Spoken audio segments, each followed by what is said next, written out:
first a newcomer to the Trunk Nation world, and the first time I have a chance to interview this lady. We welcome Amy Lee from Evanescence. Amy, nice to meet you. Thanks for being here. Thanks for having me. And a veteran of the Trunk Nation world pretty much since day one, Lzzy Hale of Halestorm. Good to see you, Lzzy. Oh, great to see your faces. Thank you so much for having me. Of course. Now, Lzzy is in her car, which has a kick-ass sunroof, by the way. It looks like that's a really impressive sunroof above your head. But Lzzy was in a quest for Wi-Fi or good signal, so she is actually doing this from, you're in your vehicle. Is that correct? I'm in my vehicle, and I can already feel the world getting very scared because I am actually behind the wheel. And Amy, you are in your home, and I see a keyboard and some instruments there. Is that kind of a studio that you use? Yeah, this is my studio. This is where I wrote a bunch of stuff from our last record. Just out here, away from the house, away from people hearing me. It's really the best way. Now, you are living in Nashville, in the Nashville area as well, right, Amy? But you're relatively new there, right? I am. I just moved here in 2019. Been in New York for 13 years, so it's kind of a big change. But I mean, so many of our friends in our community had already moved here before we did. Lzzy was one of the instigators that encouraged me to come on down. Closer to family here. It's been nice. Weird time, but you know, it's cool. It's cool to be here and have some space, especially this room. This has been just so good, and to be near the studio and Nick, everything that we accomplished last year, we wouldn't have been able to do if we hadn't made this move. So super grateful. It's amazing that, you know, Amy and I were talking a little bit before we started to do this, and it's amazing to me the amount of rock artists who have been relocated over the years to Nashville and that area. Obviously, the area known for country for decades, but there is a huge rock presence there. And Lzzy, what is that community like, and what has it been? Because you've been there a little bit longer. I mean, how do you feel about being there, being a Pennsylvania girl? But what has it been like being in that area? And I imagine it breeds for a lot of great collaboration too, with so many people there, like Amy and others. Oh, absolutely. The opportunities are endless, and there's something going on every night. And yes, the rock and metal community definitely invaded Nashville, and we're here to stay. When we first moved to Nashville, all of my friends and family thought I was crazy. They're like, "Oh, you're going to go country now?" I'm just like, and then I have never found just a bigger and just a vast spectrum of rock and rollers in this town. So it's that's the reason that I planted roots here. So songwriter town. So there's a lot of music creating and across genres.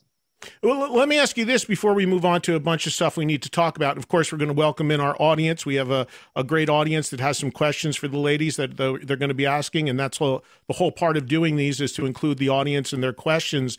But starting with you, Amy, in the short time that you've been there, have you run into anybody like at the supermarket or something that you're like, oh my God, there's whoever? Yeah, I ran into Jack White outside a restaurant, and I had met her at like a concert. You know, we were both playing on the same festival, and we had a nice little meeting years ago, but I hadn't seen him since.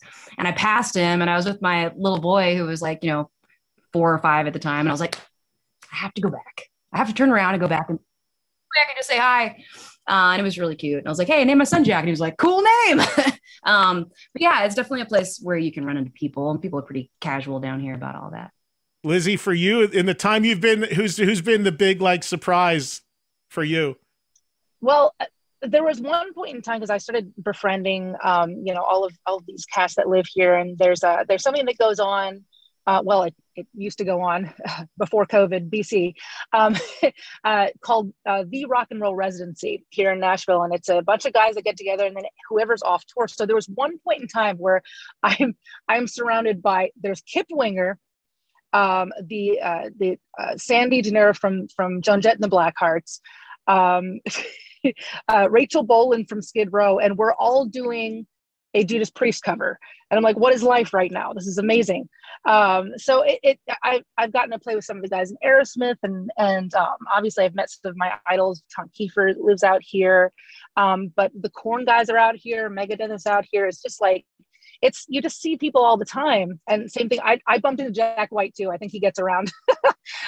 We just down the road, we just saw Chris Stapleton walk by. So it's just like, but everybody's pretty cool. Nobody's like, oh, nobody really bothers anybody, but yeah, it's pretty cool. Yeah, the rock and roll residency, that, I mean, I know Jeremy and Ryan and all those guys, they're amazing. That's such a fun jam, and I've seen them do that. All right, so speaking of playing, the two of you going out on tour together, I mean, it's awesome to be talking about shows that are happening after over a year of shows that aren't happening, and the two of you coming together, an Evanescence and Halestorm tour that is starting in November, and the tickets are on sale now. Before we talk about the tour that you're going to do together, you both have known each other and done some different things together over the years. But starting with you, Amy, when did it first start? When did you first meet Lzzy? What was the first time you remember her coming on your radar? Because your band predates Halestorm a bit. Well, we'd heard of each other, but I forget how the tour got organized to begin with, but we had a tour together in 2012. And it was just one of those things like, that sounds cool. I'll do that. Yeah, that sounds cool. I'll do that. And then we met like on the first day of the tour. And Lzzy was awesome. I mean, just super down to earth right away. I was like, oh, okay. Like, we're alike. But it's funny because I think that was really the first tour that we did that was a full tour with another female fronted band. And that was the bill. It was the first time it was like that. And it was so cool to find a real kindred spirit and a friend. We just stayed friends after that and have enjoyed our collaborations very much. Yeah, it's such a beautiful thing to have a friend who is literally in the same position that you're at in the world, in your band, the same genre, to really connect with a woman like Amy. That's kind of one of those once in a lifetime situations. Like we call it just like total golden human, where it doesn't matter how many years have gone by that we've been ships that pass in the night around tour. We always pick up right where we leave off. And we always say yes to each other's crazy ideas. So it's just, I cannot think of a better way to really launch this brave new world, of touring. I can't think of a better person to do it with. Amy, can I ask you? We're all like crazy. No, I'm sorry. Go ahead. No, it's just, I'm saying same thing. Like, we're missing good times. And like, if I think about good times on tour, we've had so many with Halestorm. So like, to go back to something that we haven't got to do for a long time, because that tour was in 2012, like, it's just going to be really fun. Amy, can I ask you, when was the first time you remember hearing Halestorm and that they first came on your radar as an act? It was around that time. And it was their, I think, was it your second album, the Strange Case album? Mm-hmm. Yeah. Yeah, that was the second. I think the first song I heard was I Miss the Misery. And I really, really like that song.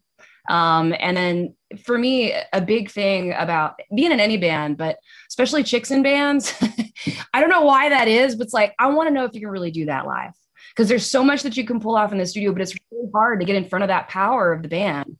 With anybody's voice, but kind of especially with a female voice, you got to have power.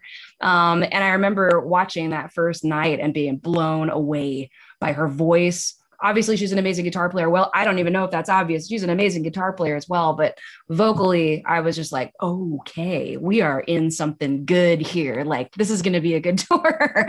And I think I probably watched every night. So yeah, she's got the pipes.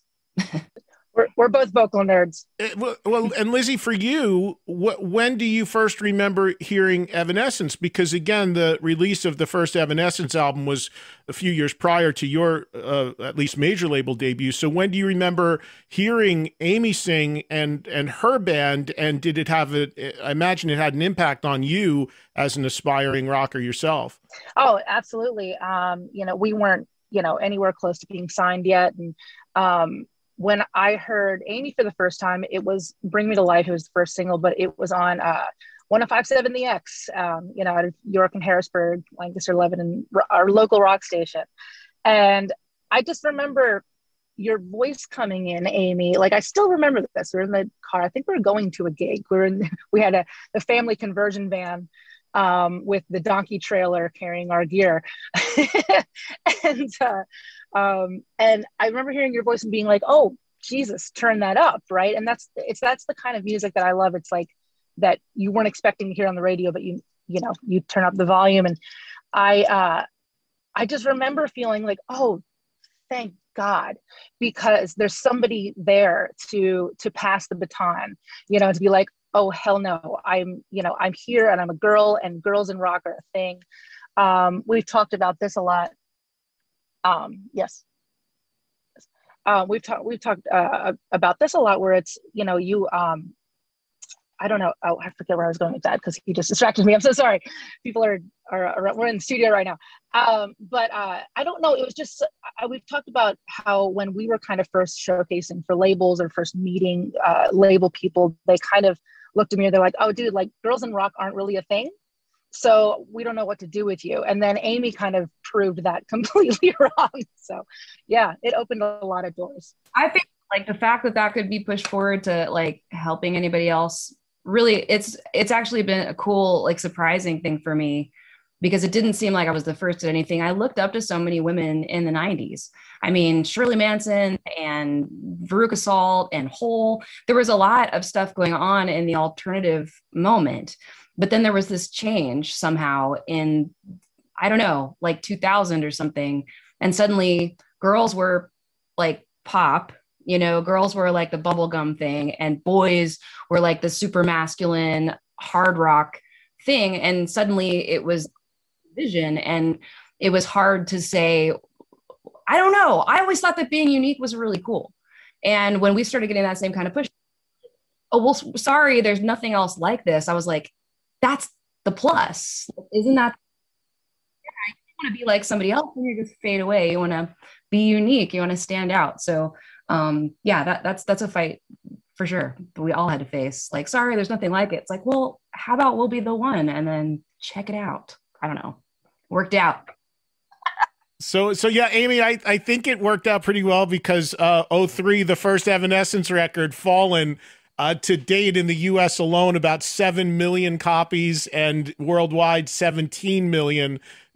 I imagine nothing prepares you for out of the box success like that. I mean, that just had to be staggering, I would think. Yeah, it's hard to sum it up. It comes with a lot. There's like when it's that big, that fast, there's positive and negative included. You have to make choices and kind of decide what stream you're going to go down.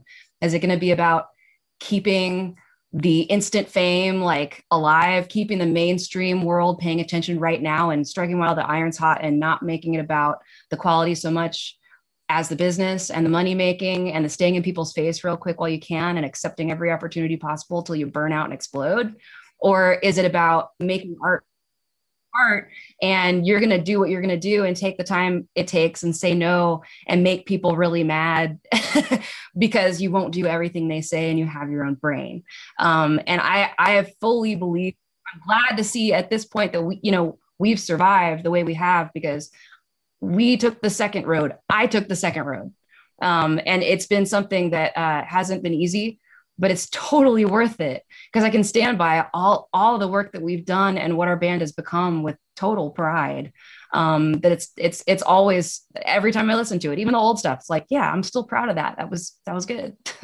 And Lzzy, for Halestorm, I mean, obviously out of the gate, there was some success, but it's been a different story in that it's been a gradual build. I mean, as I've told you, my favorite record you guys have made was the latest one, Vicious. And I know you're working on a new one, which we'll touch on in a second, but that's a bit of a different arc, because, I've watched you guys since day one, and the placement on the bills and the festivals each year goes up, and the records sell more and all that. So it's been a bit of a more gradual thing for you, which I imagine has probably been a little easier for you to process, I would think.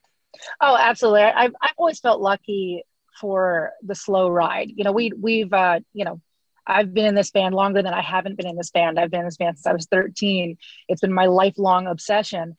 And so, to even call this a career right now is still ridiculous to me. Like the fact that I can even do that and I get to do what I love for a living, because it was never about that. It was always about, well, what do we do next? What do we do next? How do we keep going? How far can we take it?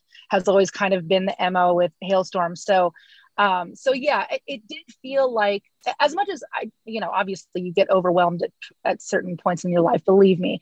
But I feel for the most part, as we would prepare and work really hard to make sure that when those opportunities present themselves or those doors open, that we were ready for it. But I feel like, every time that we came through an obstacle, there was never oh, we can't get over this. We can't make, there was never any of that. It was always, oh yeah, we're going to figure it out. Well, whatever we got to do. So yeah. And it's still that way, and I hope that we just keep moving on. So Amy, you have with Evanescence a new record that we're going to touch on here in a second, and we'll go to Lzzy after this because they're working on a new record at the moment. But I want to ask you, because you made a point a few minutes ago about doing things on your own terms and working at the pace that you're comfortable to maintain the quality of the material and not cave to outside pressures to do things when you're asked to do them. And I think that probably ties in with the bitter end, because you had the synthesis record, but really the first studio record of all original material in quite a while.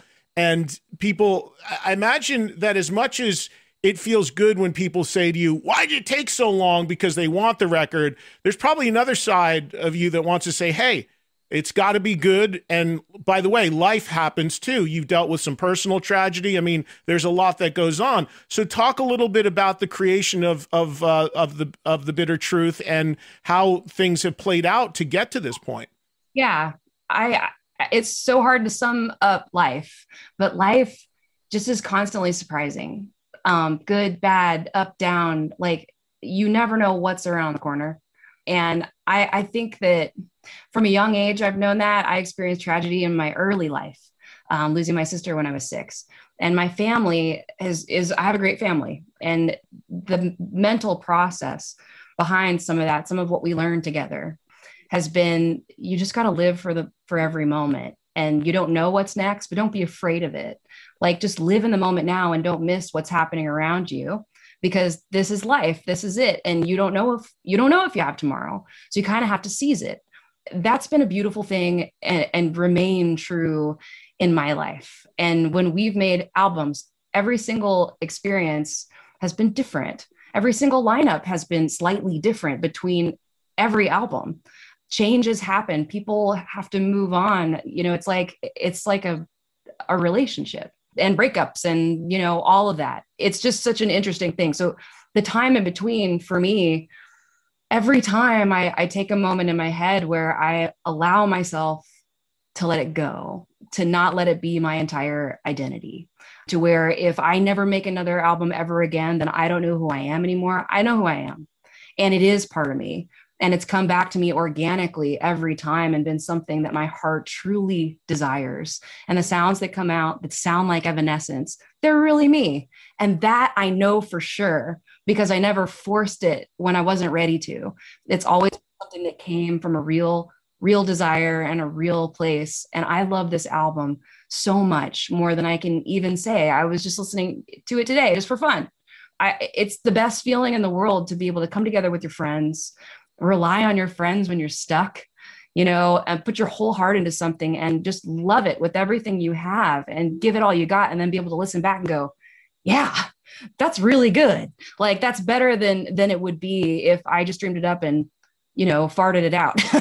Like, I worked on that for a whole long time. I mean, we made the album over the course of last year, really, but we'd been building those songs for a long time. A few of the songs that made it onto the record finally were pieces of things that didn't get completed or didn't come together the right way on our last album in 2011. So to have it all really come to life, what it sounds like to me when I listen back and hear it is my life. Like, it just sounds like a huge part of my life and my band. All of us, we're all in there.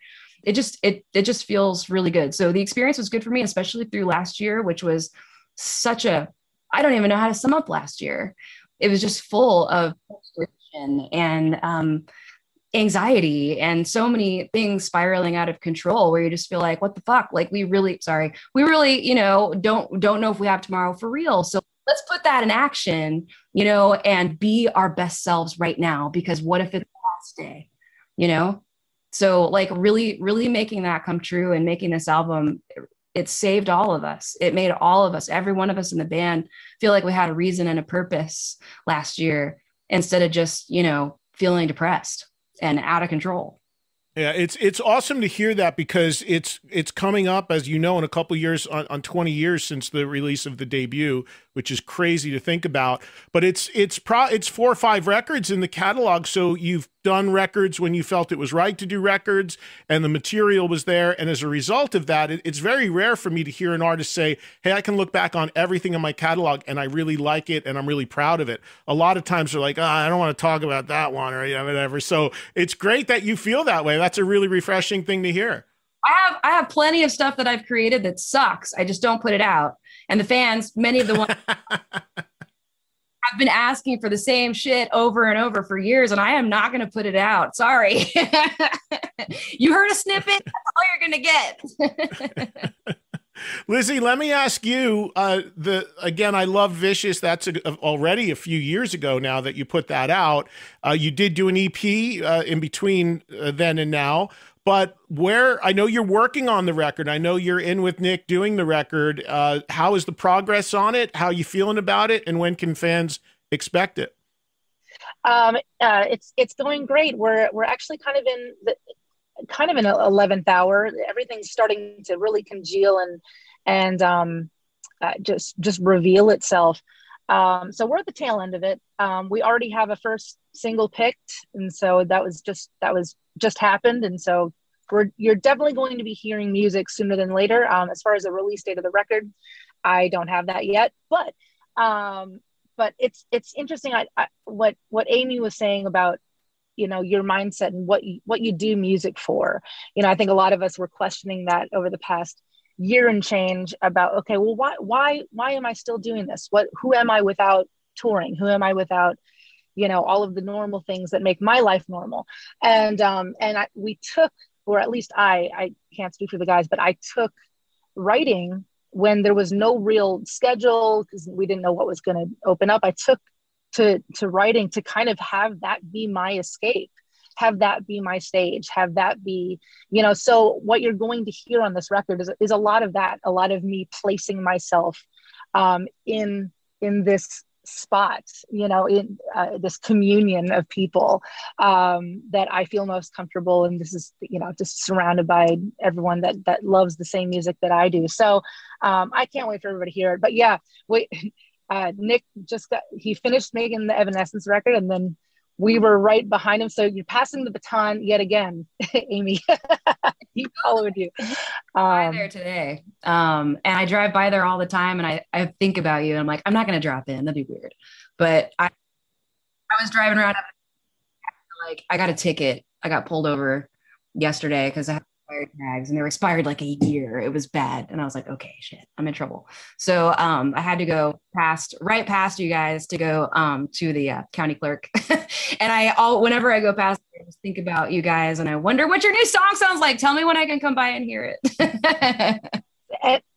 Anytime. You're gonna love it. That's a great place to be. No, you're gonna love it. It's such a cool.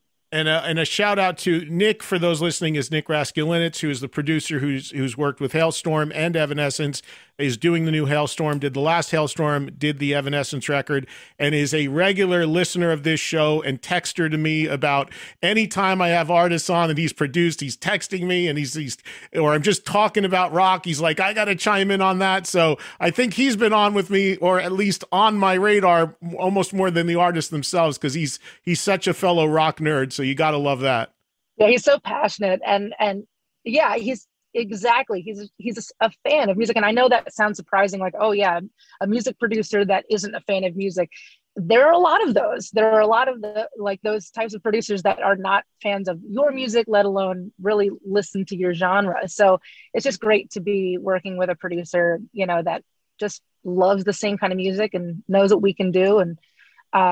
And he's not afraid to, like, we've written so much material for this record, and a lot of it, like, we end up throwing out and then, you know, rewriting and whatever. And it's like what Amy said, what people don't understand is that you work so hard. You have to be willing to work so hard just to throw it all away and do it again and make sure it's right, because it has to be right. Because you don't want to look back and be like, Oh, I should have said something about that. So yeah. All right. Well, we have to take a break. And then when we come back, the whole reason we do these, as we call them, virtual invasions, is to include our great audience.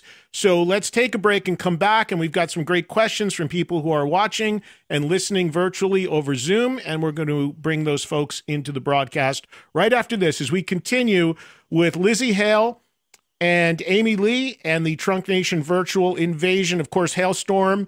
And I'm back with you here on Sirius XM 106 Volume, and this virtual invasion is Amy Lee of Evanescence and Lzzy Hale of Halestorm. They are touring together, and those tickets are on sale now for a tour that runs November 5th through December 18th. Go to the respective bands' websites for more info, the dates, the links to get tickets, and you can get out there and see this great show.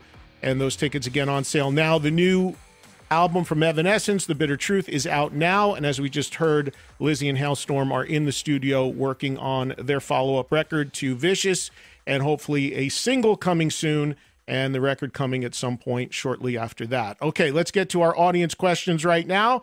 And our first viewer listener is Andrew, and Andrew is in Queens, New York. Let's get Andrew on the screen and on the air with us. Hi, guys. Hi, can you hear me? Yeah. Yeah. Hey. Hi, ladies. Hey, Eddie. Big fan. Thank you, Andrew. The question I have for the ladies are, since there are so many new bands out with phenomenal female vocalists, what are your thoughts on that? What's not to love? I think it's inspiring. I've definitely seen that grow, from my time in the industry to now. Especially in the hard rock and metal scene, big time. It used to be just like a couple artists I could count on one hand. Now it's a whole bunch that I couldn't name all of. And I'm discovering new ones every day. I like poppy. And there's this other thing. Have you heard of Nina Sawayama? It's like, I don't know if it's that she's always really rock, like metal, but like she just went for it on this album or something. It's just like heavy mixed with these pop moments, and it's really good, and I really like it. So I love discovering new music, and I love the ladies. Lzzy, we've talked about this. It's been great to see, and I've seen this just from my vantage point, not only women in bands in rock now, whether they be singers, drummers, guitar players, what have you, but also I think there's been great strides just being out at shows and festivals in women that are part of crews and on the road and just part of the touring entourages. As we've talked about before, it used to be, they're in the wardrobe department or something. Now they're tour managing. It's everything. So there has been some great stuff, both that the fans see as far as the women in the bands, but also I think behind the scenes too. Oh, absolutely. And it's changed fairly quickly. Like Amy said, it's like even 10, 12 years ago, it wasn't like that. You didn't see, female lighting techs and tour managers and sound guys. And when you did, it was a super rarity. So, yeah, it's a beautiful thing. Everyone's coming out of the woodwork. I feel like we're in a beautiful time, for women. We just keep moving forward, and we keep seeing the progress, and keeping our eyes forward and on the prize. And it's I don't know, it's just, we're all coming out of the woodwork and taking over. It's great. Amy had mentioned poppy. Are there any new artists that you've heard recently that you really like as far as female singers, Lzzy? Actually, there's this young band called Plush, and they're super new, super young. The lead singer, Mariah Formica, is actually, she was influenced by both Amy and I.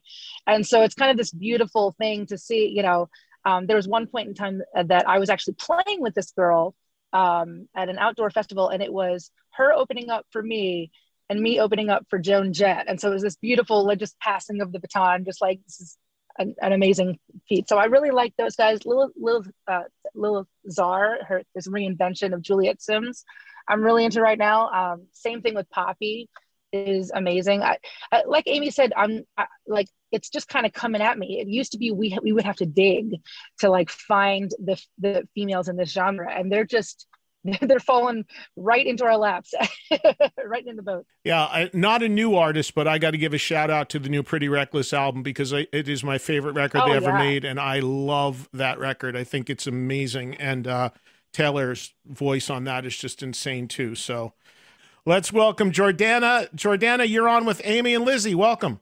Hi, guys. Hey, how are you? Hi. Hey, nice to see you both again. I love you both. I have a two-part question for both of you. So in the spirit of it being Pride Month, I was wondering how you both feel about being so iconic in the LGBTQ community. And does it add any pressure to you to stand out more or to make more music about inclusivity and equality? Cool. It doesn't add pressure. It's a wonderful honor. I think that, you know, something about being who we are, being chicks in hard rock is kind of about feeling like we're forging our own path, and, you know, we're a little bit different from a lot of the people around us. And it's just a good thing. Like, the more that we can all come together and like embrace each other's differences and support each other no matter what, it's awesome. It's a huge honor. And yeah, happy Pride. I know Lzzy has stuff.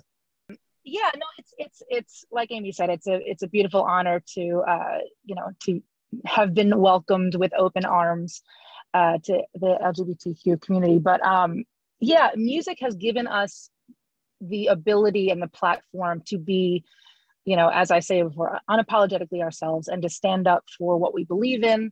And so yeah, I there's, like Amy said, there's no pressure, but we're able to do it. And I feel like with both Amy and I, we decided a long time ago that if anybody was, you know, ever listening to what we have to say, that we would do it for good and do it for the positivity and scream it from the rooftops. So, yeah. All right, let's welcome in one more before we have to take a break. And we have Sabrina joining us right now. And again, I don't have cities on where these folks are joining us from, but they'll have to let us know when they get on the screen.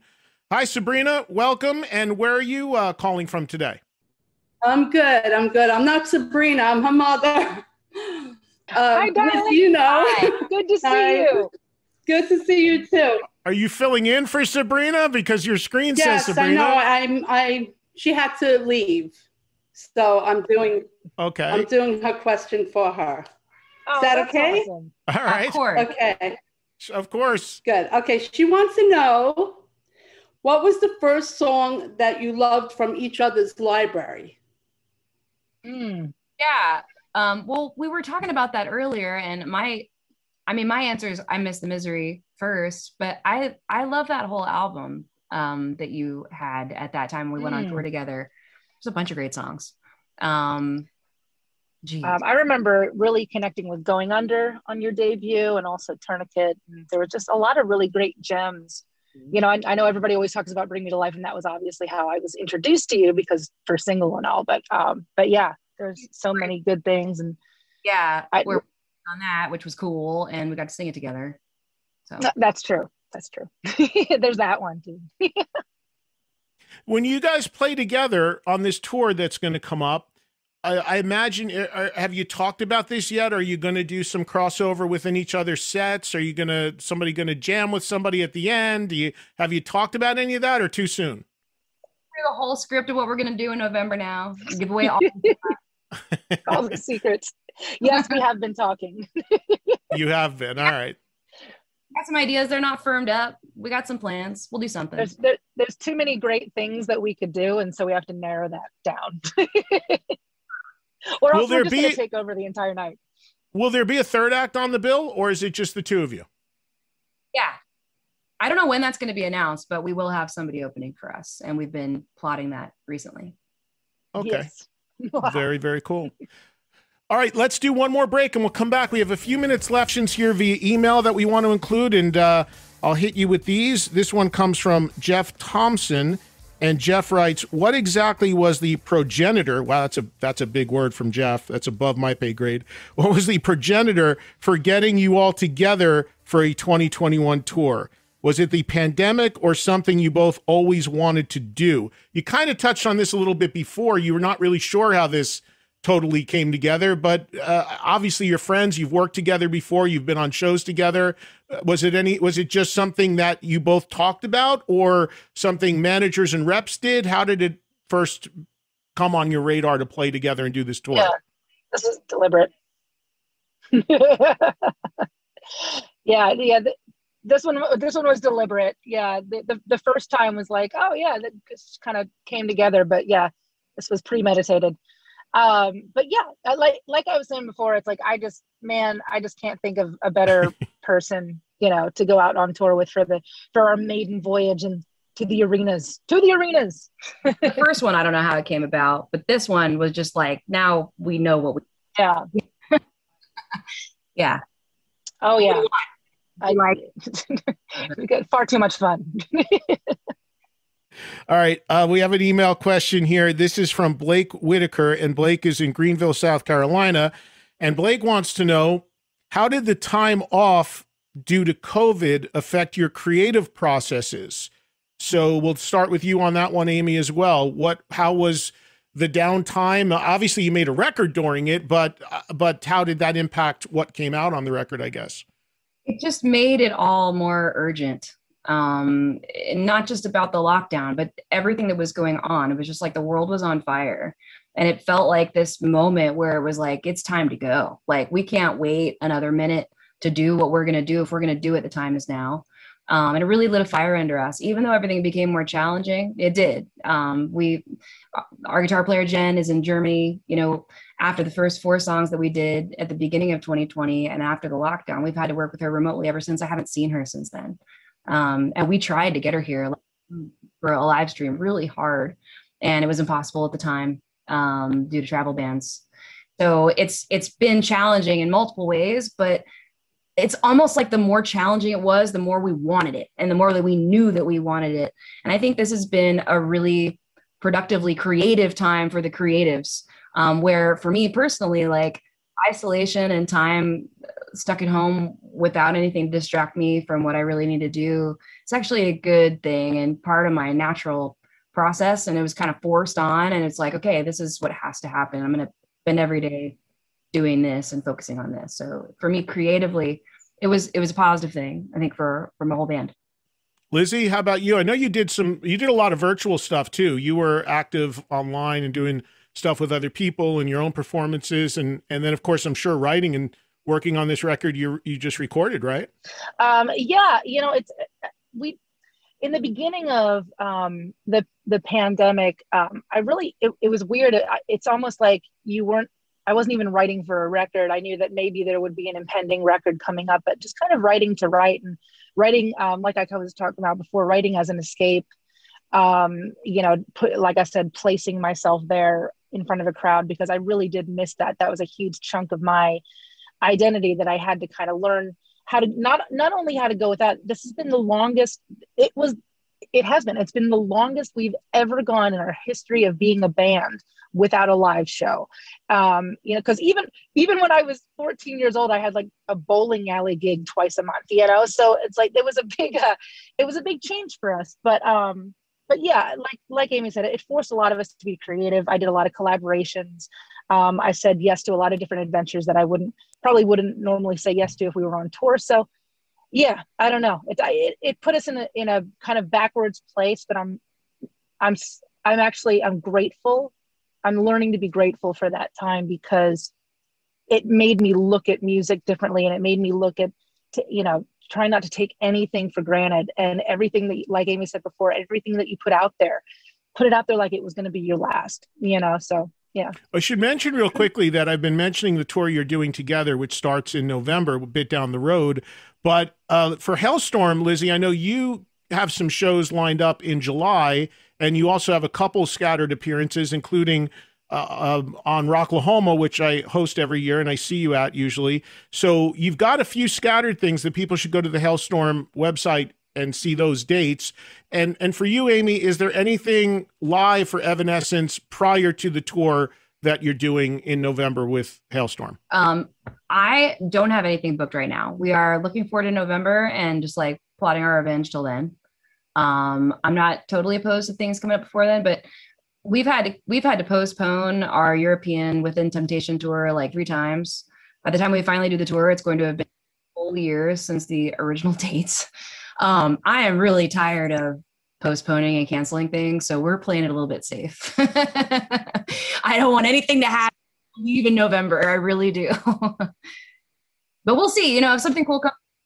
Yeah, I think international is going to be challenging for a while for most people, but here in the U.S. things seem to be pretty cool and open, and let's hope it stays that way. So we'll everybody keep an eye on the band sites and see as things develop. And let's get one more question in here. This is from Ezra, and Ezra is in Indiana, and Ezra writes, "You both have very distinct vocal styles. What are some of your biggest influences on your vocals?" We'll start with you on that one, Lzzy.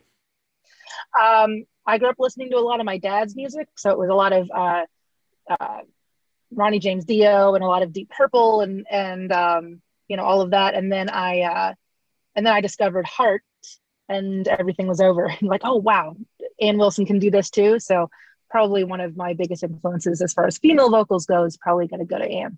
And for people that don't know and haven't followed that closely, Halestorm has done a bunch of covers and cover EPs and stuff, which I love. And I'm sure a lot of those are influences for you as well. You did a duet with Nobody's Fool for Tom Kiefer. So a lot of that, you've always worn that really on your sleeve, which I think is great. Did a great version of, you know, another pioneering female vocalist who I think it's a joke is not in the Rock and Roll Hall of Fame is Pat Benatar. And I know you did Hell is for Children, Lzzy. Halestorm did an amazing version of that. So that's really cool that you've always, I mean, people can really just see from the artists you covered some of the ones that had impact on you. Yeah, I was a child of the 90s, but I was that 90s kid that was obsessed with 80s hard rock and metal. And so, yeah, some of those girls in my school, they looked at me like I was from another planet. They're like, why are you listening to this? So I still wear it very much on my sleeve. I do appreciate the 90s, obviously, but it started, you know, I've always been about a decade behind. You know, if I could go back in time, I definitely would be a Pat Benatar wannabe. So, Amy, I know that on this, I guess it's the special edition of the latest record you covered. I think was it The Chain and Bananarama? I know Cruel Summer. You did Cruel Summer, right? Yeah. I mean, honestly, just because the lyrics suddenly like hilariously applied to last year. It was a cruel summer for sure. And I was like, we should do this song. But yeah, The Chain was a pleasure to do. I am a child of the 90s as well and embraced the 90s. I was a grunge girl. And Bjork vocally is my biggest vocal influence. I still to this day am very inspired by her and her journey through music. It's really been fascinating for me. And I just love her as a vocalist. Also Tori Amos, Chris Cornell, trying to think, Beth Gibbons from Portishead, people that emote some, you know, it's got the rock thing, you know, go all the way, but also the ability to like really sing softly, like from the heart and show the vulnerable side. I think that's something that's always been really interesting to me as a listener, is hearing the power, but then also feeling the fragility of a human. Yeah, and one more I just thought of too, Lzzy. You did an amazing version of "I Will Always Love You," which is known as a Whitney Houston song, but it's really a Dolly Parton song. That must have been a fun one to tackle and quite ambitious to do. Look, I don't know why I do this. I do this all the time, where I say yes and then dive head first, and I'm just like, yeah, I'm just gonna figure it out. But I'm telling you, like right before it was like the day to do those vocals, I'm like, what if I can't actually, what if I can't do, you know, it's like, I didn't question myself, which is a good thing, but like until right before. And then you just kind of have to let that go and just do your best job.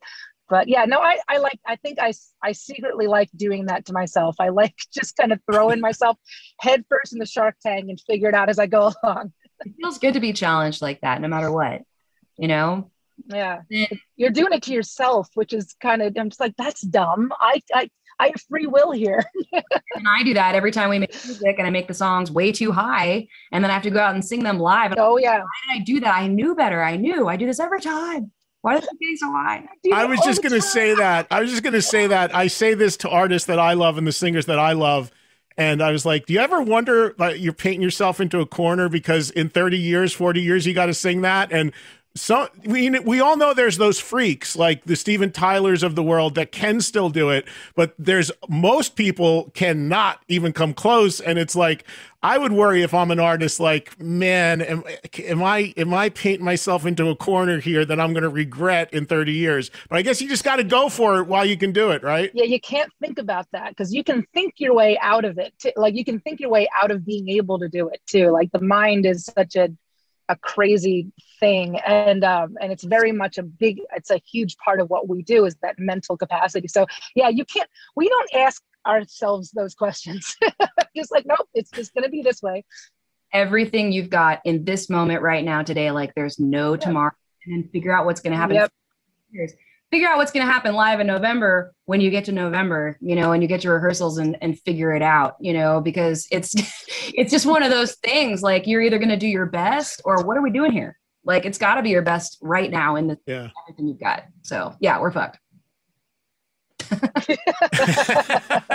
And we did it to ourselves. Well, Pete, you enjoyed it while you were doing it, and so did the audience, and you worry about that when you got to worry about it.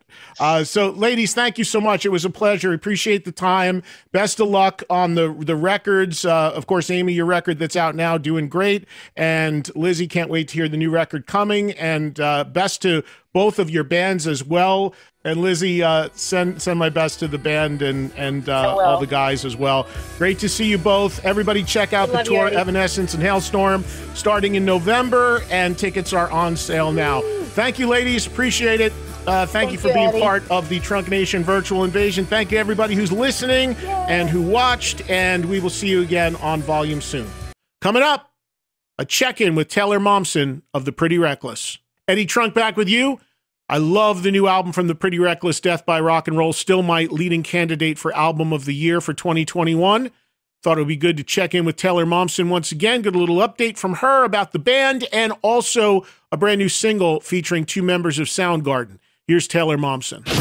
And I reached out to Taylor Momsen to come back on and say hello because her album with her band, The Pretty Reckless, is still my album to beat as we're at the midway point of the year, the benchmark album for me of this year of 2021 for Album of the Year. I absolutely love this record, and I wanted to do a little catch up with Taylor and talk about a brand new single and video that just was released from it called Only Love Can Save Me Now. And Taylor Momsen joins us on the show right now. Hey, Taylor, welcome back. How are you? What's up, Eddie? How are you? I'm good. Where are you? Are you still in Maine, or did you make it back to New York? I am still in Maine, and I'm dying to get back to New York. So at this point, it's been way too long, and I miss the city. So hopefully I'll be there soon. What's the problem? Everything's open now. You're not that far away. Well, now that everything's open, I came up here, before lockdown started because we rehearse up here. It's where our rehearsal space is. So now that everything's open, we can finally get in a room. So we're starting rehearsals again and getting back at it. So that's why I'm still up here. Well, I'm sure it's beautiful there anyway. So I would want to spend as much time in there as possible, right? Yeah, it's finally getting warm, and there's a crazy heat wave last week. It was 100 degrees, and now it's cold again. So I don't know. It's fluctuating in temperature, but it's good. It's nice. It's pretty. Well, you got to go and splash around in the water during the heat wave for the new video, at least, right? Did you do that in Maine? No, we did not. We actually, that was one, we talked about this back in November. We filmed 3 videos in 4 days in New York City, and this was the third one we filmed. It was the last one.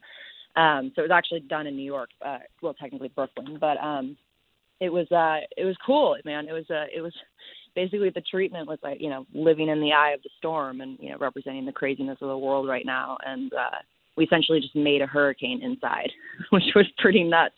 And then to get, Matt and Kim, we had a secondary, this was during COVID too. So a 60-person crew in New York, testing and all, it was nuts, it was mayhem. And we had a secondary crew in Seattle to film Matt and Kim and to get the cameras to line up and have it look cohesive. I was directing via FaceTime, and it was pretty insane, but I think it turned out pretty awesome. So I'm really happy with it. And I'm so excited that it's finally out. It did come out really cool, and I didn't realize you did those all in one clump. And for you, it had to be, I mean, amazing to have Matt Cameron and Kim Thale from Soundgarden, of course, on the song itself, but then to be able to get them to be in the video had to be really, really awesome that they agreed to do that. Oh, it's absolutely phenomenal. I mean, like I owe them everything. Like it wouldn't be the song or the video that it is without them. So, you know, they're magicians at their instruments. You know what's amazing about that song, and you know how much I love this record, but you know what's amazing about that song is that, just for clarity, Kim didn't write that riff, right? That was Ben. I mean, that they had nothing to do with the writing of the song, right? No, yeah, that was all Ben. Which incredible But is how Soundgarden it sounds that they didn't write it. Yeah, no, I mean we recorded a demo of it and I sent it to Matt and I sent it to Kim and I called Matt and was like, hey man, you know, I've said it before, I'll say it again. I was like, you know, this song kind of has a Soundgarden-esque feel to it, and you know, would you guys want to play on it? Because if we do it ourselves, we're just going to sound like we're ripping you off. And they thankfully said yes, and it was awesome. I mean, we went to Seattle, we recorded at London Bridge Studios to record them, and you know, Matt, just as soon as he hits his snare and as soon as Kim, you know, plays his first note on the guitar, the whole song just like exploded into, you know, its full potential, and it was just it's phenomenal. It was awesome. It had to be really cool too, especially for Kim, because I could be wrong. Now, I had Kim on this show, it's probably been a couple years, but we did a special with him in LA at the Rainbow when I was doing those every month, and he came out and we did a whole thing with him. I think it was for the reissue of Super Unknown or something at the time. But, you know, it seemed to me like he really had the itch to want to play a lot more and do some stuff. But obviously we know there's like, you know, some drama with Soundgarden and what's going on. So for him to be able to get out there and play and do a video and be on the song, I would imagine it had to be fun for him too. Did he express any of that to you? Yeah, I mean, I hope he had a good time. It was a great time. I mean, it really was. I think it was a very kind of natural fit. Like it just kind of, you know, it was kind of one of those magic moments, you know, when you go into the studio and it's like, is this going to work? And as soon as, you know, they played it, it was like, well, we kind of all looked at each other and went, well, that works. Okay. Should we do another take? You know, and Kim, you know, I really wanted to give him space to kind of shine and give him, you know, his, you know, masterful moment on the song, which he certainly takes charge of and, you know, delivers. His solo is just absolutely insane. Yeah, it really, really is. Speaking of being in LA, it's been a few years already since that tribute show for Chris Cornell. I guess it's 2-3 years, whatever it's been. I'm not sure, but the thing at the Forum that you performed at as well. And I mean, I was there. I got there late though because I had just landed, but I was there for some of it. Do you know? Because I'm trying to figure this out too. Do you know if that was shot? Because it would be amazing for that to come out. Do you know? Did they ever tell you if it was filmed or not? I actually don't know. Just a while ago, it might have been, but I'm not sure. I actually don't have an answer for that. Yeah, because some fans that were there, that were in the seats, told me that there were cameras positioned around the arena and that it was shot. But it would be great because I forgot what you sang again. What did you sing? I did 3 songs. I was supposed to do 1, and I was supposed to just do Loud Love. And then I got to Los Angeles, and a couple of people, I guess, had dropped out, or I don't know. I don't really know what happened, but Matt asked if I could do a couple more. And so I did Loud Love, Drawing Flies, and Rusty Cage, which Rusty Cage that got thrown at me. I was just supposed to do Drawing Flies and Loud Love, and we did those in rehearsals. And then the night before, I was leaving, you know, sound check at the Forum, and I was literally in the car, and they pulled me out of the car and went, "You have to sing Rusty Cage. Get back on stage." And I was like, "Oh crap! This you know, Soundgarden's complicated, and you know, as much as I've listened to them, you know, singing them is a whole different thing. So I didn't really get to rehearse that one too much, but you know, so I did my best." Yeah, no, you killed it. You were awesome. I mean, remember Miley Cyrus was great too. She came out and sang some stuff. I caught that. I remember it was incredible evening. It really was, and even backstage and just the vibe, everyone hanging out and remembering and celebrating Chris and all that great music. The reason why I bring it up is because I often think about it, and I missed some of it because I literally landed at LAX and it was literally Tom Morello holding the backstage door for me to come back. And I walked in and I caught what I could catch, but the stuff I missed, I'd love to see and hear. And you would think that would make like a really cool video at some point to come out, maybe even raise money for the charity that it was done for. So hopefully if it was shot and recorded, I can't imagine a night like that wouldn't have been documented in some way. Hopefully somehow that can come out at some point. Yeah, I think that would be cool. I mean, I know there was cameras, but I don't know if they were just for like the jumbotrons or if they were actually recording it. Yeah. So you said you did these 3 videos. So 25 super cool video. These are really like awesome videos that you can tell you put a lot into. Do you enjoy making music videos? Obviously, you come from an acting background, but do you enjoy the process of making videos? Does it kind of drum up some of your feelings as an actress when you do them? I wouldn't say an actress because it's more just creating music videos are kind of complicated because it's hard to you want to create a visual that, you know, represents the song and is entertaining but doesn't take away from the song, and you know, it just kind of enhances it. And so that's always, especially in rock, that's kind of a complicated thing to do because, you know, our songs have so many transitions and, you know, they move. It's not just like a steady constant kind of like hip hop or something where it's just a constant you know, beat. It's, you know, there's a lot of dynamic, and so to represent that in a video is always kind of challenging, but it's certainly something that I certainly enjoy it because I like putting visuals to music. It's something that I've always you know, gravitated towards, from album covers to videos. Like, you know, I write all the treatments, and it's just kind of an extension of the song, I think. So it never really feels full circle if you don't get to make a video for it. So hopefully we're going to make more. You know, if I had my druthers, I'd make one for every song on the album, but I don't know if that's going to happen, but hopefully we'll have a couple more coming out relatively soon. What would you like to do them for? What songs? All of them. I'd love to see one for Witches Burn. I think would be really cool. That's certainly on the list.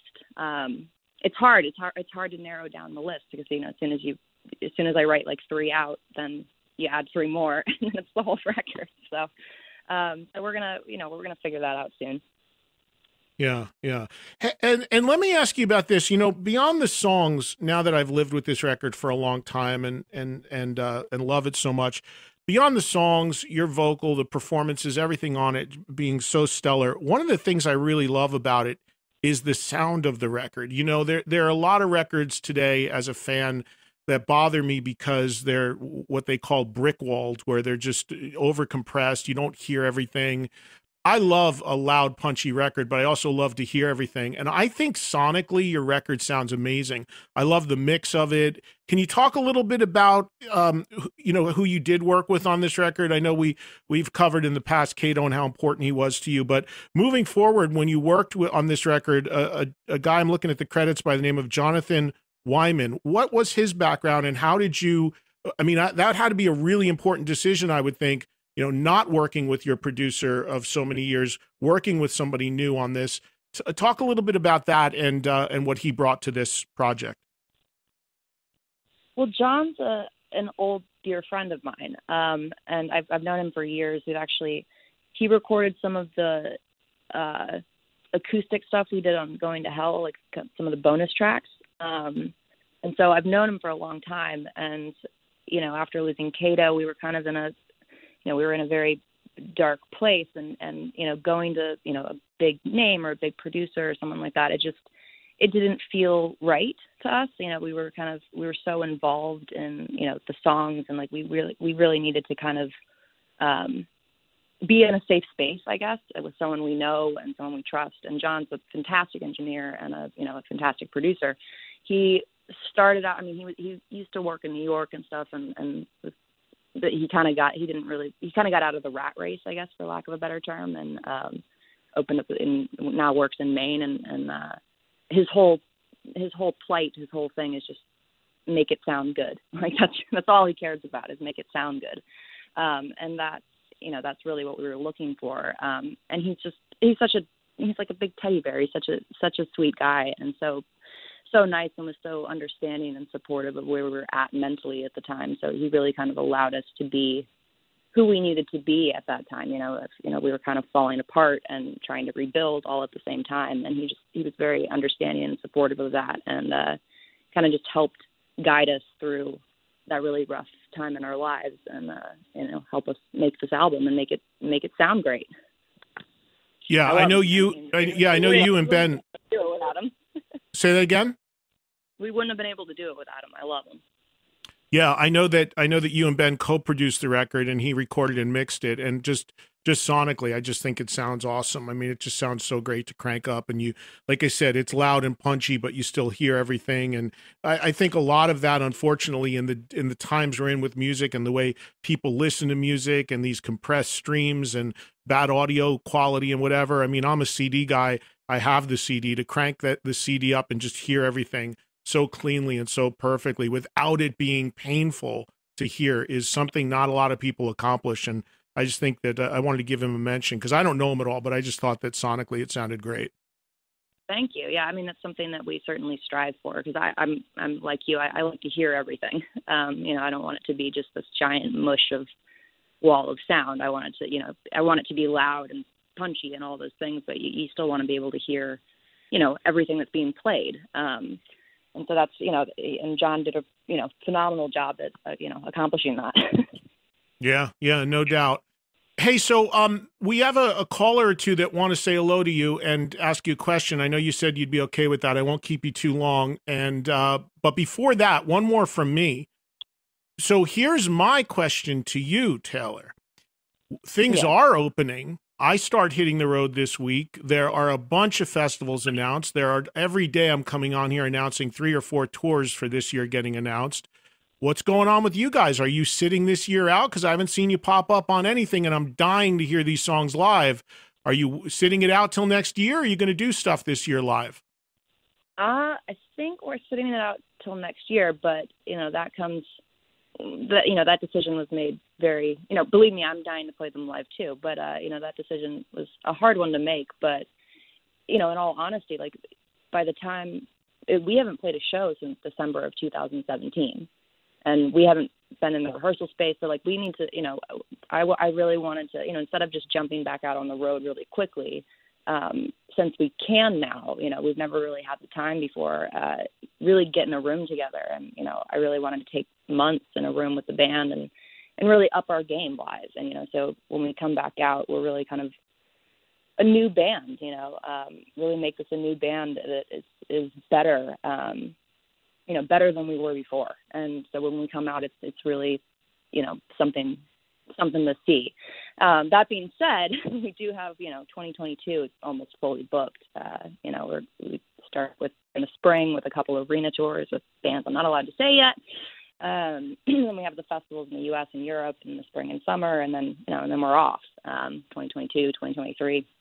And so, and I think we're probably I don't know if I'm supposed to say this, but I think we're probably going to start, playing some club shows in New York City, and that's kind of how I want to start it. Getting back to my roots and getting back to New York, and starting there and kind of building it organically before we jump into arenas. So I think those are going to be announced soon. But I guess I just announced it, but I think the tickets are going to be announced soon. But as far as who you're going to play those arenas with, that's not announced or can't be announced yet. Yeah, I can't say yet. Okay. But when that happens, that's supposed to be January? Spring. It's spring. So spring of 2022. So the plan would be to do some of your own shows, smaller shows to start the year next year, and then go into that, maybe in markets, do the small shows in markets that's not hitting, and then do your own stuff. But to just really take the next 6 months to fine tune things live and not do shows. Yeah. And to play and get back into it. And, and it's been fun. Like, we just started, and, just getting to hang in the rehearsal space with the guys again and really get back into, being a band, you know, we've been separated for so long, is, you know, I think I really wanted to take that time to make sure that it's all awesome, you know, by the time we go back out. So Jamie, Mark, and Ben are all there in Maine also? They're all based there, or they come up when you're there and stuff's ready to happen? Mark and Jamie are in New Hampshire, and Ben's in Maine, and I'm in Maine. So it's you know, it's New England. It's all close. All right. Yeah, cool. Well, all right. Very good. All right. Well, I guess we'll wait a little longer patiently as we can be for some live shows, but listening to this record, I just keep... I think we're going to do some live streaming stuff, which I'm really excited for. I think hopefully late this summer, I think we're going to Seattle, and we're going to be doing a live version of Only Love Can Save Me Now with Matt and Kim. So that's something that I'm really looking forward to. I'm not sure how it's going to be presented yet, but that's something that we have in the works. You know, I'm glad you said that. I'll talk to you offline about it and I'll bring it up, but maybe around that, there's something we can tie in, because today Los Angeles officially reopened and our studios out there where I work from started to open. So maybe we could do something cool out there around that time when you're going west anyway, but we'll talk about it and maybe something cool totally. We could put together, because it might be cool to do some special stuff like that. Just to play at least some of it live before you get out and go full tilt next year. Yeah, that's kind of what we're thinking is do kind of some special, special things, kind of not, you know, from my house quarantine style, but, you know, full on full band performance, just not a full on tour yet. Have you written anything for what would be a follow-up record to this just in the time that you have right now? Yes. You have? Yes, I have, and I have to kind of like slow down because I'm still very much in the Death by Rock and Roll world, and if I go too far down the rabbit hole of writing, then I'll be on to the next record before we even toured this one. So I had to kind of like shut that side of my brain off almost. But that's not such a bad thing. I've talked to a couple artists who have done that, and they're going to put another record out relatively sooner than normal. Maybe Death by Rock and Roll Volume 2 comes out before you even tour. What about that? Yeah, who knows? Anything could happen, man. It's a crazy world.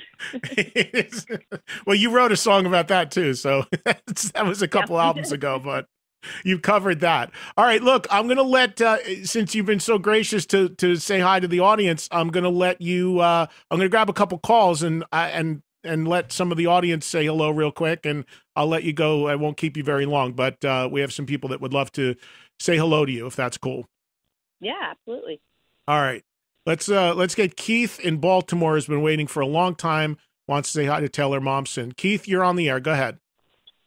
Hi, Taylor. Nice to meet you, at least over the phone and the radio. How you doing? I'm doing all right. How are you, man? Good. Now, you just said anything could happen. Would you ever revisit Where Are You Christmas, do a metal version of it? That's actually something we've been talking about, if I'm being honest. Really? So, yeah. So, possibly, yeah. That, that might happen sooner than later. I was just wondering if you would ever revisit that, what your feelings are when you watch the movie.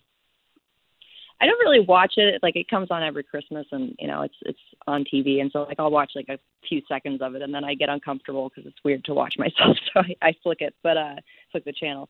But it's cool to be a part of something that is so, you know, I was a child, you know, I was 5 years old. So it's cool to be a part of something that is, you know, brings such joy to people every year. And, I have nothing but fond memories from that experience. So, yeah. Are you somebody, when movies or TV shows or stuff you've done like that comes on, that you don't want to watch it? Like, I know for me, like somebody sent me an old episode of That Metal Show, which is only like 10 years old at this point. I was like, I don't want to watch this. I don't want to see it. But when you've done, you know, TV, movies and stuff like that, and you, like you said, super young, 5 years old. I mean, what do you think? I imagine it's awkward to see. You don't know how to, like, it's weird looking at a mirror of yourself as a kid like that. It's super weird, and it makes me totally uncomfortable. And I watch, like I said, I watch like 5 seconds, and then I'm like, okay, I'm good. That's enough. But I like the idea of doing the song. That would be fun. So that is possibly in the works. And hey, Christmas will be here in in 6 months. We'll be in that mode less than. So I know, right? Time flies. So yeah, it's something we've been talking about. All right. There you go. Here is Aaron, Long Island, New York. Hey, Aaron. Hi. Aaron, how old are you? I'm 13 years old. 13, and you're a Taylor Momsen fan, huh? Me and my sister really love her music. Wow, that's awesome. Aaron. Well, you're on the phone with her right now. Go ahead and ask your question. Hi, Taylor. Hi, Aaron. How are you doing, sweetheart? I'm good. Okay, do you have a question? Me and my sister wanted to know if you would come by the Paramount. On Long Island. On Long Island. We come by. I can't hear you. Say this again. Oh, okay. Yeah, the phone. Thanks for the call, Aaron. I'll translate for you a little bit. So she lives on Long Island, and there's I haven't been there, but a great venue there called the Paramount. She's asking if you would ever consider playing there. Oh, I would play anywhere. So absolutely. Yeah, Aaron, the artists usually don't pick where they play. There's booking agents that do that, and it's based on availability and all that stuff. But keep an eye on the listings, and maybe the Pretty Reckless will come there and play. And I don't know if you're of age to get in, but hopefully it sounds like Dad was in the background. He'll bring you. Thank you for the call. This is I hope I'm saying your name right, Yoshua. Am I saying that right? In Albany? Yeah, you're saying that right. How you doing? Hi, good. Go ahead, you're on with Taylor. What's going on, Taylor? How you doing? I'm doing all right. How are you, man? I had a question. You ever think about adding keys to your band? Add a little different sound. I mean, you have some songs that like I've listened to that have a little bit of keys in them, but yeah, that's these questions fan questions are pretty on point. It's actually something we've been talking about. Is adding some keys and maybe not all the time, but it's certainly something that because there's a lot of piano and stuff on the albums and organ and all that. Yeah. It could be it might be something interesting to take that out on the road and not just be the 4-piece that we are, but at the same time we love being a 4-piece and cranking amps, so it's kind of a weird decision to make, but it's something that we're certainly considering and thinking about. Well, yeah, these listeners have some premonition here. So, Yeshua, thank you for that call. Appreciate it. So, Taylor, just in letting you go, I mean, it's been a hell of a ride. I know this whole thing has been a crazy few years for you getting this record out, but it's got to feel good where things are at now as the country starts to open, things start to happen. And for you personally, the response and reaction to this record, not just from me, but from a lot of folks, seems to be fantastic. I know it's got to be weird to not be able to tour behind it when it just came out. But, just in sort of recapping, I mean, do you feel good about where everything's at right now and optimistic where things are headed for you and the band? Absolutely. I think the world's opening up. I think we're, everything's starting to move forward. I think we're in a really good place right now.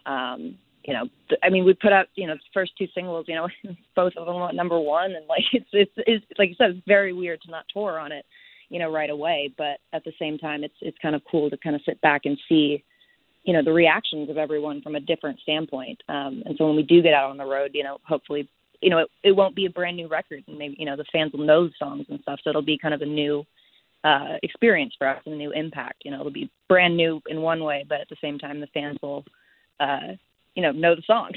So that should be really fun.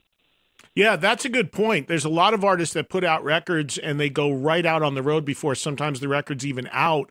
So the fact that this record will have had like a year to really seep in with people, that when you play songs from it live, I imagine that's going to make it even more impactful. That's the hope. Excuse me. That's the hope. I think we always, when we put out a record, we're on the road, like you said, before the album is out or right afterwards. And so, you're kind of introducing fans to the new record when you're playing it. And then by the end of the touring cycle, the fans seem to know it. But this will be a new experience. And I think that's going to be really exciting.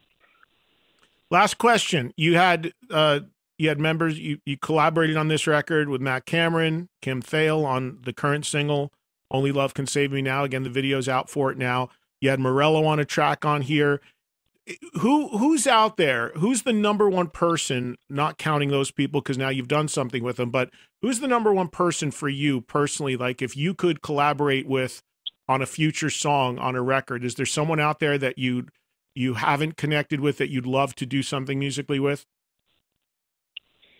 It's hard to say because really the song comes first and the song dictates, who, if anyone, should, outside of us, should be on it. And we've collaborated with Warren Haynes and, Back to the River on our previous album. Mm-hmm. And that, that was, the song came and it was like, well, this needs a fantastic slide player. Well, let's call Warren Haynes. So the song kind of dictates who we ask, if we ask anyone to be a part of it. So right. It's hard to say, but I mean, I would love to work with, I'm a huge Oasis fan, so I'd love to work with Liam or Noel at some point. I think that would be really cool.